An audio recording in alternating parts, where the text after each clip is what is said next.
जब आपकी कुंडली में सब कुछ सही हो फिर भी कुछ नहीं बनता, क्यों?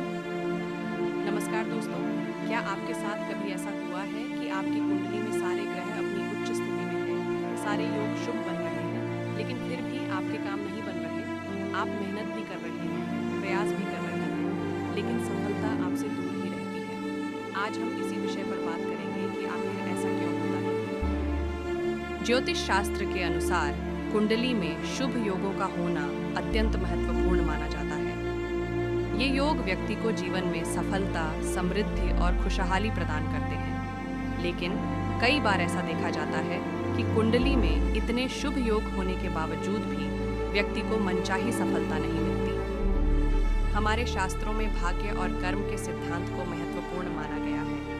भाग्य हमारे पूर्व जन्मों के कर्मों का फल होता है जो हमें इस जन्म में मिलता है, लेकिन कर्म हमारे वर्तमान जीवन के प्रयासों और कार्यों का परिणाम होता है। यदि हमारी कुंडली में शुभ योग है तो यह हमारे भाग्य का संकेत है, लेकिन हमें अपने कर्मों पर भी ध्यान देना होगा। सिर्फ भाग्य के भरोसे बैठे रहने से कुछ नहीं होता। हमें अपने लक्ष्यों को प्राप्त करने के लिए निरंतर प्रयास करते रहना चाहिए। कर्म ही भाग्य को बदलने की क्षमता रखता है। यदि हम अच्छे कर्म करेंगे तो निश्चित रूप से हमें अच्छे फल मिलेंगे। कुंडली में ग्रहों की दशा और महादशा का भी महत्वपूर्ण योगदान होता है। किसी ग्रह की दशा में उस ग्रह से संबंधित फल मिलते हैं। यदि किसी अशुभ ग्रह की दशा चल रही है तो शुभ योगों के बावजूद भी परेशानियां आ सकती हैं। इसलिए ग्रहों की दशाओं का विश्लेषण करना भी आवश्यक है।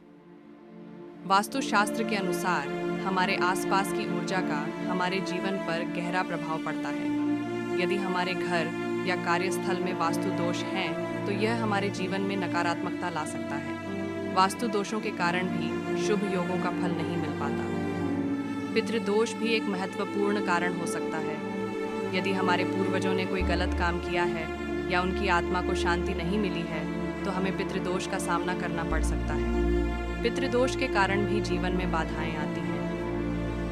यदि आपकी कुंडली में सब कुछ सही होने के बावजूद भी आपके काम नहीं बन रहे हैं, तो आपको कुछ उपाय करने चाहिए। सबसे पहले आपको अपने कर्मों पर ध्यान देना चाहिए और अच्छे कर्म करने चाहिए। दान और पुण्य करना भी एक अच्छा उपाय है। गरीबों और ज़रूरतमंदों की मदद करने से हमें पुण्य मिलता है, जिससे हमारे भाग्य में सुधार होता है। मंत्र जाप और पूजा करना भी लाभकारी होता है।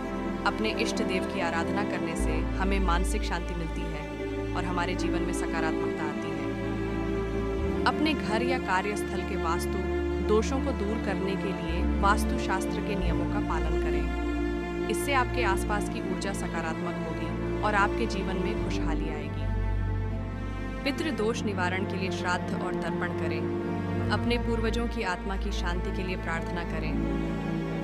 अंत में मैं यही कहना चाहूँगा कि भाग्य और कर्म दोनों ही महत्वपूर्ण हैं। हमें अपने भाग्य को सुधारने के लिए अच्छे कर्म करने चाहिए और अपने लक्ष्यों को प्राप्त करने के लिए निरंतर प्रयास करते रहना चाहिए।